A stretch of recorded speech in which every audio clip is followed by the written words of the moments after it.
বাংলাদেশের বিধানসভা নির্বাচন আসন্ন এবং ঠিক তার প্রাক্কালেই আমরা দেখেছি যখনই নির্বাচন আসে ইডি সিবিআই এর একটা তৎপরতা দেখা যায়।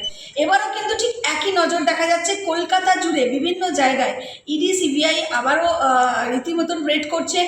তৃণমূলের একাধিক নেতাদের বাড়ি, এমনকি প্রার্থীর বাড়ি সারাদিন ধরে রেড চলছে। কি বলবেন? আমাদের সঙ্গে আজকে আছেন বিজেপির একদমই যুব মোর্চার নেত্রী তমসা। কি বলবেন এই যে রেড চলছে সেই ঘিরে? এবং আমরা গতকালও দেখলাম যে দেবাশিস কুমার তার বাড়িতে প্রায় 10 ঘন্টার উপরে রেড চলেছে। আমরা খবরে এরকম অনেক কিছু দেখছি। আপনার বাড়ির সামনে কি ইডিকে দেখা যাচ্ছে? আমার বা যিনি ক্যামেরা পার্সন দাদা রয়েছেন, আমাদের কারোর বাড়ির সামনে কিন্তু দেখা যাচ্ছে না। বা যারা আপনাদের দর্শক রয়েছে তাদের বাড়ির কারোর সামনে কি ইডি সিবিআই যাচ্ছে না তো। এই প্রশ্নটা আমাদেরও, কি কেন ইডি আর সিবিআইকে এদের বাড়িতেই পৌঁছাতে হচ্ছে? বারবার করে এই ধরনের ঘটনা কেন ঘটছে? কিভাবে মানে হঠাৎ করে টাকা ডবল, তার থেকেও ডবল এরকম টাকা হয়ে যাচ্ছে কি করে? মানুষের ইনকামেরও তো একটা সোর্স থাকে, সেই সোর্সেরও তো একটা মানে একটা নির্দিষ্ট সংখ্যা থাকতে পারে, অ্যামাউন্টটা একটা নির্দিষ্ট হবে। লাফিয়ে লাফিয়ে বেড়ে যাচ্ছে সম্পত্তি, এটা কীভাবে হচ্ছে? এটা কীভাবে সম্ভব? না এটা সত্যি আমরাও জানতে চাই, মানে প্রত্যেকেই চাই, আমরা সব দিনের শেষে সবাই ভালো থাকতে চাই, ভালো থাকার জন্য সম্পত্তি বাড়বে, টাকা পয়সা বাড়বে, এগুলো তো সবাই চাই। আমরাও জানতে চাই কি কীভাবে, কী পদ্ধতিতে, মেকানিজমটা ঠিক কী যার জন্য এইভাবে বেড়ে যাচ্ছে। এরকমভাবে যদি বাড়ে তো সিবিআই আসবে। কিন্তু দেবাশিস কুমার বলছেন এতে তো আমারই সুবিধা হলো, আমার অ্যাডভান্টেজ হলো। মানুষ বুঝতে পারছে যে কিভাবে বিজেপি তৃণমূলকে ভয় পেয়েছে এবং ইডি সিবিআই লাগিয়ে দিয়েছে তৃণমূলের এগেনস্ট। সত্যি মানুষ বুঝতে পারছে। এর আগে পার্থ চ্যাটার্জিকেও বুঝতে পেরেছে, তখন তো কোনো ভোট ছিল না। পার্থ চ্যাটার্জির বান্ধবীর বাড়ি থেকে এত টাকা পাওয়া গেছে কি টাকা গুনতে গুনতে টাকার মেশিন পর্যন্ত খারাপ হয়ে যাচ্ছে। এত টাকা আমরা কখনো দেখিনি, মানে আমরা দেখিনি কেন, আমরা স্বপ্নেও ভাবতে পারি না এত টাকা আমরা একসাথে দেখতে পারবো। তো এইরকম যদি ওনাদের মন্ত্রীরা হয়, এমএলএরা হন, আর সব থেকে বড় কথা 2,294 জন প্রার্থী, তাদের সেই লিস্টটা খুললে দেখবেন প্রত্যেকে কোনো না কোনো দুর্নীতির সাথে যুক্ত। মানে তৃণমূল এটা প্রমাণ করে দিয়েছে যে তৃণমূলের প্রার্থী হতে গেলে, তৃণমূলের বিধানসভার প্রার্থী হতে গেলে তাদের কোনো না কোনো দুর্নীতিতে তাদের পিএইচডি করতে হবে। তো অবশ্যই যেখানে মুখ্যমন্ত্রী বলছেন নারী সুরক্ষাতে এ বাংলা এগিয়ে এগিয়ে বাংলা বলছে নারী সুরক্ষায়, সেখানে আজকেও একটি ঘটনা দেখা যাচ্ছে নবদ্বীপে, যেখানে একটি মহিলাকে বিবস্ত্র অবস্থায় পড়ে থাকতে, তার মৃতদেহ পড়ে থাকতে দেখা গেছে। সত্যি কি এগিয়ে বাংলা নারী সুরক্ষায়? এগিয়ে বাংলা নারী সুরক্ষায় কীরকমভাবে জানেন? অ্যাসিড অ্যাটাক সব থেকে বেশি হয় এই রাজ্যে, পশ্চিমবঙ্গে। অ্যাসিড অ্যাটাক মহিলাদের ওপর সব থেকে বেশি হয় পশ্চিমবঙ্গে। পশ্চিমবঙ্গ দ্বিতীয় স্থান রয়েছে যেখানে কিনা নারী পাচার হচ্ছে। এইভাবেই এগিয়ে বাংলা। উনি তো বলেছিলেন কিছুদিন আগে রাত 8টার পরে যদি মহিলারা বাড়ি থেকে বেরোনো উচিত না, উনি তাদের সুরক্ষা দিতে পারবেন না। তো এই যদি মেয়েরা, পশ্চিমবঙ্গের বাঙালি সমাজ, তারা প্রগতিশীল জাতি। আমরা প্রত্যেকেই জানি বাঙালি প্রগতিশীল জাতি। তারা নিজের বাড়ির ছেলেকেও যেভাবে পড়াশুনো করায়, যেভাবে শিক্ষা দিয়ে বড় করে তোলে, তাদের মেয়েকেও ঠিক সেইভাবেই শিক্ষা দিয়ে বড় করে তোলে। আমরা কখনো ভাবতে পারবো যে আমার বাড়ির মেয়েটা রাত্রিবেলা কোচিংয়ে যদি পড়তে যায়, তার কোচিং টিচারকে বলে দিতে হবে আপনি কিন্তু স্যার বা ম্যাডাম আপনি কিন্তু 7টার আগে ছেড়ে দেবেন, যাতে 8টার মধ্যে আমার মেয়েটা সুরক্ষিতভাবে বাড়িতে পৌঁছে যেতে পারে। আমরা বলতে পারবো। আইটি সেক্টরে ধরো তুমি, আমি বা আমাদেরই কোনো বন্ধুবান্ধব চাকরি করতে গেল, তার ওনার যিনি থাকবেন তারাকে এটা বলবেন যে তোমাকে 6টার মধ্যে ছেড়ে দেবো, তুমি যাতে 8টার মধ্যে বাড়িতে ঢুকতে চাও। উল্টে যেটা হচ্ছে, এই সরকার মহিলাদের সুরক্ষা দিতে পারছে না বলে আইটি সেক্টরগুলো মেয়েদের চাকরি দেওয়ার যে পার্সেন্টেজ সেটা কমিয়ে দিচ্ছে। কারণ তাদের যে সুরক্ষা, সেই সুরক্ষার দায়িত্ব নিশ্চয়ই তারা নিতে পারবে না, সম্ভব না। একটা অফিসে যতক্ষণ অফিস প্রিমাইসেসে থাকছে সেই মেয়েটি বা মানে যে মেয়েটাই থাকবে তাদের দায়িত্ব ততটুকুই, এখান থেকে বেরিয়ে গেলে তার দায়িত্ব নিতে পারবে না। সেটার জন্যই সরকার আছে। আর সরকার পরিষ্কার বলছে রাত 8টার পরে কোনো দায়িত্ব তারা নিতে পারবে না, মেয়েদের সুরক্ষা দিতে পারবে না। আজকে বলছে রাত 8টার পরে বাড়ি থেকে বেরিও না, দুদিন পরে বলবে যদি বাড়ি থেকে বেরোতে হয় তাহলে বোরখা পরে বেরো। এই দিকেই যাচ্ছে এই সরকার। এই বিষয়ে যাবো। আইটি সেক্টর নিয়ে যখন কথা হচ্ছে, একদম টিসিএস এর একটি ঘটনা, নাসিকের ঘটনা সামনে এসছে, যেখানে ধর্মান্তর করা হচ্ছে, অফিস প্রিমিসেসের ভেতরে নামাজ পড়া হচ্ছে, গোমাংস খাওয়া হচ্ছে। ইতিমধ্যেই 6 জনকে অ্যারেস্টও করা হয়েছে, এইচআর সমেত। মানে এইচআর এখনো পলাতক, কিন্তু এইচআরের নামে কমপ্লেন জমা করেছে। এই যে ঘটনা, এবং এই ঘটনা কিন্তু শুধু নাসিক নয়, পশ্চিমবাংলায় কলকাতা সেক্টর 5-এর বুকেও এই অভিযোগ কিন্তু সামনে আসছে। কি বলবে? এই আইটি সেক্টরগুলোতে হচ্ছে, এটা তো নতুন কিছু না পশ্চিমবঙ্গে। এই পশ্চিমবঙ্গে আমরা দেখছি স্টুডেন্ট মুসলিমরা আমরা সবসময় পুজো করি সরস্বতী পুজো, ছোটোর থেকে করে এসেছি। সেখানে আমাদের মুসলিম বন্ধুরা অঞ্জলি দিত, একই সাথে আমরা অঞ্জলি দিতাম। কিন্তু প্রেসিডেন্সি ইউনিভার্সিটিতে আমরা কি দেখেছি, প্রেসিডেন্সি ইউনিভার্সিটির বাইরে সরস্বতী পুজো হচ্ছে, মানে মায়ের মূর্তি, সরস্বতী মায়ের মূর্তি ইউনিভার্সিটির বাইরে। এগুলো তো ছোটো ছোটো উদাহরণ। এইভাবেই তো আজকে মানুষের মানসিকতা, পশ্চিমবঙ্গের মানসিকতা তৈরি হচ্ছে এইরকম। আজকে আমরা দেখছি ইফতার পার্টি চলছে যাদবপুর ইউনিভার্সিটিতে, অথচ সেখানে নাকি পুজো করা যাবে না। মানে পুজো করা যাবে না সেটা ঠিক আছে, ইফতার পার্টি কী করে হচ্ছে তাহলে? একই তো জিনিস, এ কয়েনের এপিট আর ওপিট, একই জিনিস দিনের পর দিন ঘটে আসছে। এদের সাহস বেড়ে যাচ্ছে, যেটা সরকার এদের প্রত্যেক দিন তুষ্টিকরণের মাধ্যমে এটাকে বাড়িয়ে তুলছে। এটা শেষ হওয়া দরকার। একটা রাজ্যে যদি নামাজ পড়ার জন্য রাস্তা আটকানো যায়, তাহলে আমাদের দুর্গাপুজোর ভাসানের জন্য কোর্টে ছোটা দরকার হতে পারে না। যদি এই পশ্চিমবঙ্গ যদি মানে সাম্প্রদায়িকভাবে তারা এইভাবে জিনিসগুলো চালিয়ে যায়, তাহলে আমাদের আগামী প্রজন্মের জন্য সত্যিই অন্ধকারতম দিন চলে আসছে। কিন্তু সাম্প্রদায়িক রাজনীতিতে করে বিজেপি, তৃণমূল কংগ্রেস বলছে তারা সাম্প্রদায়িক রাজনীতি করে এবং কট্টার হিন্দুত্ববাদীর কথা বলে। দেখুন, আপনি আপনার ধর্ম পালন করবেন, আমি আমার ধর্ম পালন করব। বিজেপি যদি সত্যিই শুধুমাত্র হিন্দুদের জন্য করে থাকেন কাজ, তাহলে বলুন তো উজ্জ্বলা যোজনার গ্যাস দেওয়ার সময় কি দেখা হয় যে কোন মা মুসলিম কোন মা হিন্দু? সবাইকে দেওয়া হচ্ছে।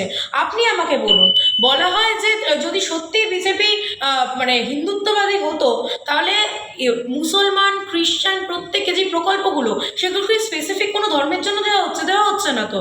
আজকে প্রত্যেকটা মা বোন তাদের সুরক্ষা দেওয়ার সময় তো বলা হচ্ছে না যে ও মুসলমান ওর জন্য সুরক্ষা দেওয়া হবে না, ও হিন্দু ওর জন্য সুরক্ষা দেওয়া হবে। এই ঘটনা তো ঘটানো হচ্ছে না।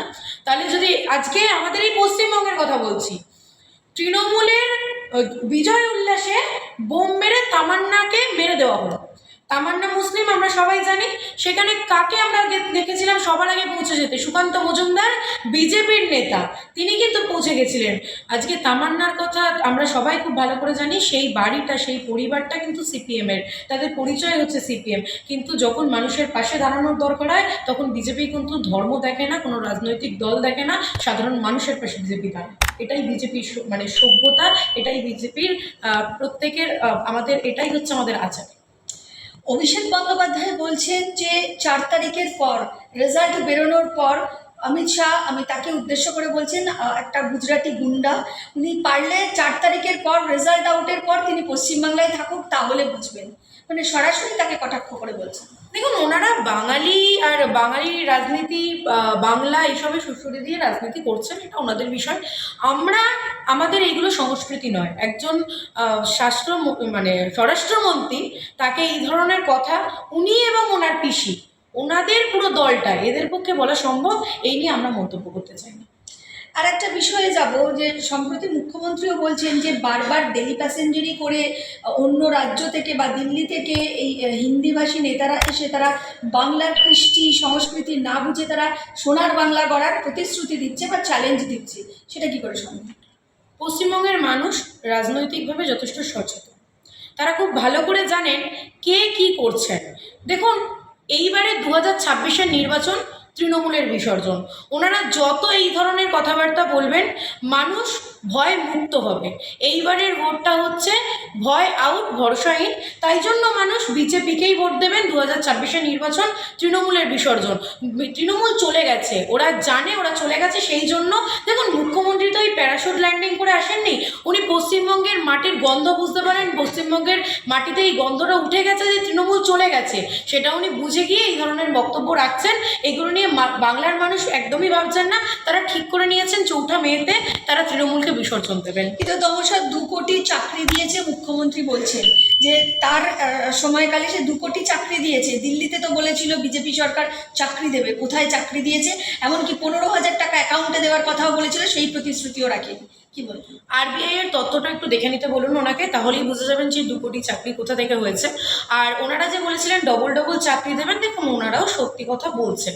ওনাদের কাছে ডবল ডবল চাকরি মানে এই ভোটের আগে বলবে চপ বেচো, আর ভোট হয়ে যাওয়ার পরে, জিতে যাওয়ার পরে বলবে ভোটের সাথে ঘুগনিটাও বেচো। এটাই হলো ওদের ডবল ডবল চাকরি। ডবল ডবল চাকরি দেওয়ার সাথে সাথে 26,000 চাকরি প্রার্থীকে ওরা রাস্তায় বসিয়ে দিয়েছে। যখন রেড রোডে যখন দুর্গাপুজোর শোটা হয়, রোড শো হয়, তখন আমরা দেখেছি কালো সাদা চাদর দিয়ে কার্টন করে দেওয়া হয়েছে। যারা চাকরি প্রার্থী তাদের যদি বিদেশিরা দেখতে পায় তাহলে নাকি ওনার লজ্জা লাগবে। ওনার লজ্জা লাগে না যখন রাজ্য সরকারি কর্মচারীরা তাদের ডিএ দেওয়ার জন্য তাদের দাবি, তাদের যাতে ডিএ না দিতে হয় তার জন্য এই প্রথম কোনো রাজ্য সরকার দেখাতে পারলো যারা রাজ্য সরকারি কর্মীর বিরুদ্ধে আজকে কোর্টে যাচ্ছে। এর আর কত লজ্জায় মানুষকে ফেলবে? পশ্চিমবঙ্গের লজ্জা হয়ে দাঁড়িয়েছে এই সরকারটা। তাই পশ্চিমবঙ্গের মানুষ ঠিক করে নিয়েছে এদের বিসর্জন হবে নিশ্চিত। 2026-এর নির্বাচন যেহেতু আর 2 সপ্তাহ বাকি নেই, প্রায় 10 দিন, প্রথম ফেজের নির্বাচন 10 দিন। ভাতার বিরুদ্ধে বারবার কিন্তু বিজেপি বলেছে, কারণ যেহেতু তৃণমূল কংগ্রেস লক্ষ্মীর ভাণ্ডার বা বিভিন্ন ভাতা দেয়, বলছে ভাতাশ্রী বা ভাতাজীবী করে রেখেছে পশ্চিমবাংলার মানুষকে। আমরা আগের নির্বাচনেও দেখেছিলাম বিজেপি এই ধরনের কথা বলেছে, এবারেও তাই। কিন্তু এই একই ভাতার রাজনীতি তো বিজেপিও করছে, কারণ যে লক্ষ্মীর ভাণ্ডার 1,500 টাকা করে বলা হচ্ছে, বিজেপি বলছে অন্নপূর্ণা ভাণ্ডার আমরা 3,000 টাকা দেবো। তাহলে কোন জায়গায় মানুষ ভরসা করে এই পরিবর্তনটা করবে? এটা যদি একটু আমাদের দর্শকদের ক্লিয়ার করে। দেখুন, বিজেপি বলেছে ভাতার বিরোধিতা করছে। কেন করছে? বিজেপি বলছে যে শুধু ভাতা নয়, শুধু ভাতার উপর একটা সমাজকে চলতে দেওয়া যায় না। আজকে একটা ছেলে বা মেয়ে সে পড়াশুনো করছে, গ্র্যাজুয়েশন করছে, আমরা এই যুবসাথীতে দেখেছি পিএইচডি করা ছেলেমেয়েরা পর্যন্ত যুবসাথী ফর্ম ফিল আপ করছে। মানে তাদেরকে একটা সরকার কোন জায়গায় আনতে বাধ্য করেছে? শুধু 1,500 টাকার জন্য তারা ফর্ম ফিল আপ করছে। কেউ তো লজ্জা পাচ্ছে নিজের বাবা মাকে ফর্ম ফিল আপ করতে পাঠিয়েছে, এটাও আমরা দেখেছি। বিজেপি বলছে শুধু ভাতাটা একটা সরকারের কাজ হতে পারে না, ভাতার সাথে সাথে তাদের শিল্পায়ন হওয়া দরকার। ছেলেমেয়েগুলো কাজ করবে কোথায়? শিল্প কোথায়? প্রত্যেকবার আমরা দেখি মূল স্বাক্ষর হচ্ছে কোটি কোটি টাকা বাজেট করে বাজেট প্রচুর টাকা খরচ হচ্ছে, বেঙ্গল বিজনেস সামিট হচ্ছে, সেখানে কতগুলো বিজনেসম্যান এখানে দিনের পরে এখানে শিল্পটা গড়ছেন। আমরা দেখেছি এই পশ্চিমবঙ্গে 6,866টা চাকরি খালি চলে গেছে। আমরা পশ্চিমবঙ্গে দীর্ঘ 15 বছর ধরে একজন মুখ্যমন্ত্রীকে দেখলাম ফিতে কাটছে। কিসের ফিতে কাটছে?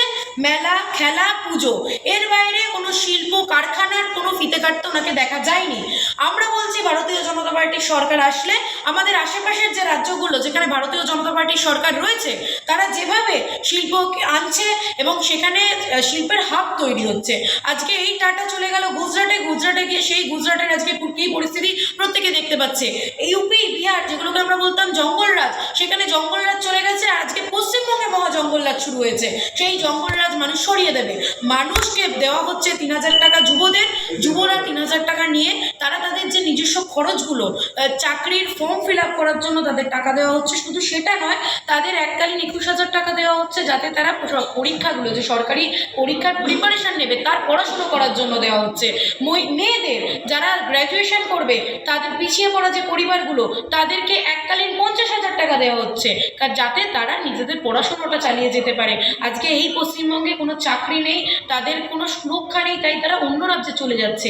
বিজেপির কথা হলো মায়েদের 3,000 টাকা দেওয়ার সাথে সাথে যে সমস্ত পিছিয়ে পড়া পরিবার রয়েছে যারা অন্তঃসত্ত্বা হবেন তাদেরকে এককালীন অন্ততপক্ষে 21,000 টাকা দেবে এবং তার সাথে 6টা পুষ্টি কিট দেওয়া হবে।